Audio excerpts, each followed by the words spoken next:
안녕하십니까, 철순의 책방입니다. 네, 이번 시간에는 김유나 작가님의 말그릇이란 책을 여러분에게 소개해 드리도록 하겠습니다. 출판사는 카시오페아입니다. 이 책은 말솜씨에 대한 책이 아니라 각 개인마다 자신의 말그릇의 의미에 대해 생각해 보고 어떻게 하면 나의 말그릇을 보다 단단하고 깊이 있게 만들 수 있는지를 알려주는 책입니다. 저자이신 김윤나 작가님을 잠깐 소개해드리면 코칭 심리 전문가로 강연 저술 활동을 하고 있다고 책에 나와 있습니다. 한양대학교 교육대학원을 마치고 과운대 산업심리학과 박사과정을 수료했으며 현재는 가천대학교 특수치료대학원에서 재학 중이라고 책에 소개하고 있습니다. 책의 중간에 보시면 본인 가족사 얘기도 잠깐 나오는 부분도 있으니 한번 구매해서 읽어보시면 더 자세한 내용을 알 수 있으실 겁니다. 김윤아 작가님은 세 가지 영상을 보고 저는 이 책을 구매하게 됐는데요. 감 잘하시고 목소리도 되게 좋으시더라고요. 김윤아 작가님은 10년이 넘는 시간 동안 다양한 사람들을 코칭하면서 말은 다른 형태의 호흡임을 깨닫게 되었다고 합니다. 말 한마디에는 그 사람의 감정과 살아온 세월의 공식과 평소의 습관이 그대로 드러나기 때문이다 라고 얘기해 주고 계십니다. 그렇기 때문에 말에 대한 장기술을 익히는데 노력하기보다는 말을 담아내는 말그릇 자체를 키우는 것에 집중해야 한다고 합니다. 자신의 말그릇보다 크고 단단하게 만들기 위한 듣기의 기술과 말그릇을 깊게 만드는 말하기의 기술을 다양한 사례와 함께 알려주고 계십니다. 말그릇을 키우는 것은 결국 나를 이해하고 사람을 이해하는 힘을 기르는 법이다 라고 출판사 서평에 이렇게 적혀 있었습니다. 네, 이 책은 우리의 말 그릇을 크고 단단하게 만들기 위한 5개의 파트로 구성되어 있습니다. 첫 번째 파트에서는 말 그릇의 의미에 대해서 적혀 있고요. 2부에서는 말 그릇을 키우기 위해 살펴야 할 것, 3부와 4부에서는 말 그릇이 큰 사람들이 사용하는 대표적인 기술에 대해서 소개하고 있습니다. 특히 이 파트에서는 대화 기술에 대해서 많이 설명을 해주고 있고요. 가장 기본적이고 중요한 듣기와 질문하기에 대해서도 말씀해주고 계십니다. 말을 하지 않고도 상대방을 대화로 끌어들이는 기술을 연습해 보라고 되어 있습니다. 마지막 5부에서는 사람을 이해한다는 것의 의미에 대해 생각해 보고 나는 과연 말의 책임을 감당할 수 있는 사람인가 성찰해보고 관계에서 차이를 극복하기 위해 무엇을 더 고려해야 하는지 알아본다라고 설명해주고 있습니다. 저는 이 중에서 말 그릇의 의미가 나와 있는 앞부분하고 듣기의 기술 부분이 나와 있는 중간 부분의 일부를 여러분들에게 소개해 드리도록 하겠습니다. 네, 먼저 페이지 29페이지입니다. 말 그릇이 큰 사람. 15살짜리 소녀가 지금 당장 결혼하고 싶어 한다면 당신은 그녀에게 어떤 말을 해주고 싶은가? 위의 문장을 읽고 잠시 생각해보자. 당신이라면 소녀에게 어떤 말을 해주고 싶은가? 그녀가 당신의 아이거나 제자라면 어떤 말을 해줄 것인가? 이 질문은 1980년대 초반 베를린 지혜 프로젝트라는 흥미로운 실험에 처음 등장했다. 연구원들은 지혜로운 사람에게는 어떤 특징이 있을까를 알아보기 위해 실험에 참가한 사람들에게 위와 똑같은 질문을 던졌고 곧이어 대답이 크게 둘로 나뉜다는 것을 발견했다. 안돼 15살에 결혼이라니 미친 짓이지. 쉬운 질문처럼 보이지만 사실 쉽지 않아. 15살에 결혼하는 건 누구나 반대할 거야. 하지만 특수한 경우라는 게 있으니까. 예를 들어 그녀에게 살 날이 얼마 남지 않았다면, 아니면 부모 친척 없이 이 세상에 홀로 남겨졌다면, 혹은 일찍 결혼하는 문화권에 사는 소녀일 수도 있지. 무엇보다 우리는 충고하기 전에 먼저 그녀와 대화를 나누어 봐야 해. 그래서 그녀의 상황과 감정과 마음에 대해 알아봐야 해. 이 연구는 무엇이 그들을 지혜롭게 했을까라는 책에 수록되어 있다.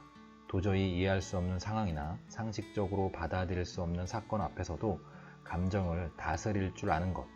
고정관념을 고집하는 대신 상황의 맥락을 이해하고 유연한 태도를 보일 줄 아는 것 등이 바로 현명한 사람의 특징이라고 이 책은 설명한다. 그리고 나는 이런 사람들, 다양성을 고려하며 유연하게 반응하는 사람들을 일컬어 말 그릇이 큰 사람이라고 부른다. 말을 담아내는 그릇이 넉넉한 사람 말이다.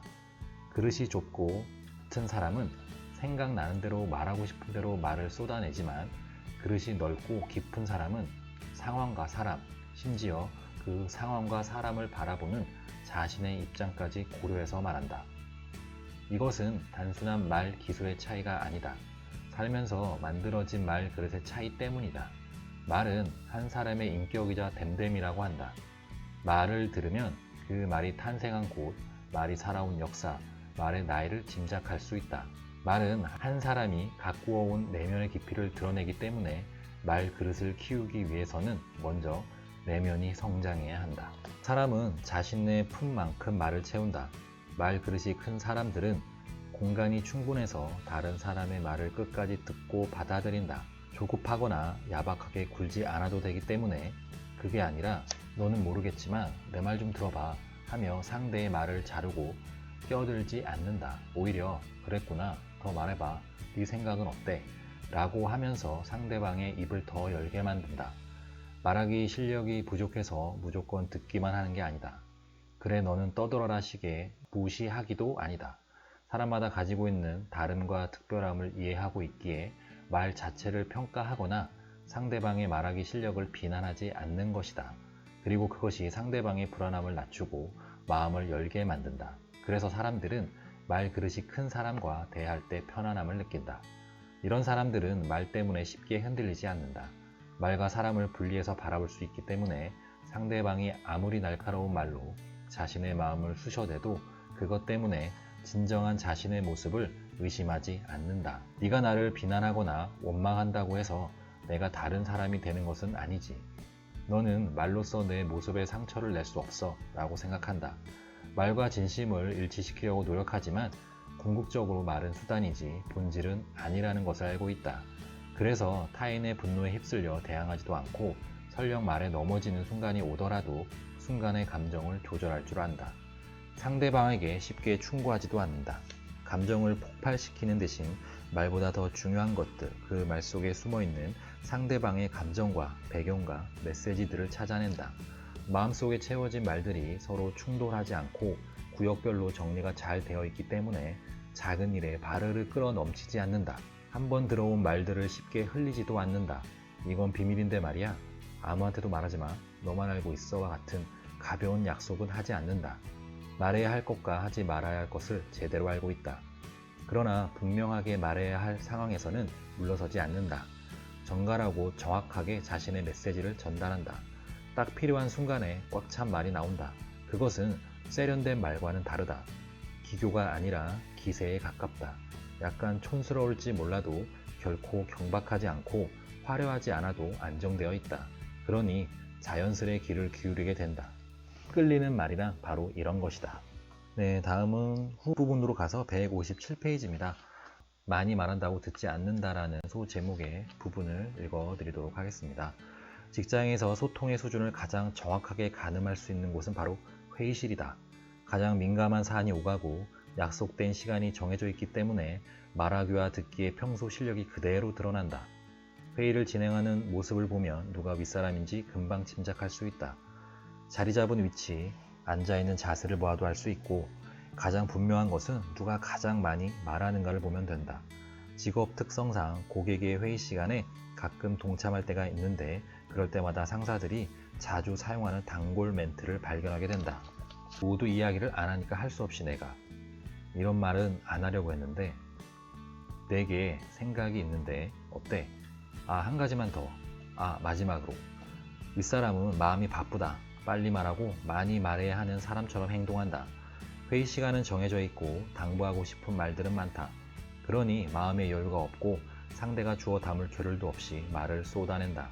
이때 재미있는 것은 이야기를 듣고 있는 사람들의 반응이다. 어떤 사람은 고개를 끄덕이며 열심히 메모를 하고 어떤 이는 낙서를 하거나 슬쩍슬쩍 핸드폰에 손을 대기도 한다. 질문하는 사람도 없고 반대 의견도 없다. 네, 알겠습니다. 그렇게 생각합니다. 좋습니다. 어떠냐고 물어보면 좋다고 하고 일거리가 떨어지면 알겠다고 한다. 진심으로 동의하고 있는지 아니면 어차피 결정된 거 말해봤자 소용없다고 생각하는 건지 누구도 속마음을 얘기하지 않는다. 한국말처럼 의미 파악하기 어려운 말도 없는데 상사가 장장 1시간 동안이나 풀어놓은 이야기를 죄다 이해하는 것처럼 앉아있는 사람들을 보고 있으면 참으로 신기하다. 아니나 다를까 장시간의 회의가 끝나면 팀원들은 조금 더 자리를 지킨다. 그리고 다시 한번 논의를 시작한다. 아까 뭐라고 한 거야? 아까 그게 무슨 뜻이지? 어차피 원하는 대로 할 거면서. 회의 시간에 상사가 한 말은 다시 팀원들끼리 해석하고 번역한다. 그러다 보니 오역이 쏟아진다. 같은 말이라도 그 말을 한 사람의 의도와 뉘앙스가 전부 다른 법인데 말한 사람 따로 있고 분석하는 사람 따로 있으니 당연히 소통이 힘들어질 수밖에 없다. 여러 가지 말이 오가다가 결국 무리 중에 주장이 세거나 신뢰도가 높은 사람의 추측해서 정리한 대로 의견을 숙지하고 그제야 회의실을 빠져나온다. 하지만 나중에 보고서를 받아본 상사는 이렇게 말할지도 모른다. 내가 언제 이렇게 말했어? 내 말 똑바로 안 들었지? 다시 말해줄 테니 똑바로 들어. 상사는 이제 더 많은 말을 하게 될 것이다. 하지만 중요한 것은 많이 말한다고 상대방이 듣는 것은 아니다. 오히려 그 많은 내용 중에서 중요한 것과 중요하지 않는 것을 구분해내기 힘들어서 점차 귀를 닫게 된다. 진짜 듣는 것이 아니라 듣는 역할에만 익숙해진다. 어차피 말은 상사만 하는 것이라고 생각하면 더 이상 의견을 낼 이유도 사라진다. 이런 문제는 회사에서만 찾아볼 수 있는 게 아니다. 말하기 좋아하는 상사는 가정에서는 누군가의 부모일 테고 누군가의 배우자일 것이다. 그리고 형제나 자매, 친구라는 여러 역할을 맡고 있을 테니 가정에서도 친구 사이에서도 이런 문제는 종종 일어나게 마련이다. 네, 계속해서 예전에 기업의 지점장들을 대상으로 코칭을 한 적이 있었다. 그중 직원들을 대상으로 한 인터뷰에서 독단적, 자기 위주, 지나치게 말이 많다라는 의견이 나왔던 A 지점장은 특히 아침 조회를 길게 해서 직원들의 불만을 사고 있었다. 고객 응대를 준비하는 입장에서 아침 15분은 엄청나게 중요하다. 그런데 매일 아침마다 조회를 하면 그만큼 일찍 출근해야 하고 어쩔 수 없이 조급해지게 마련이다.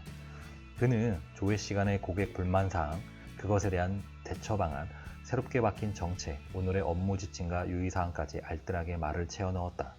그러고는 이렇게 물었다. 다들 알겠습니까? 미동도 없던 직원들은 마지막 말꼬리만 기다렸다는 듯 네 하고 대답했고 바쁜 걸음으로 제자리로 돌아갔다.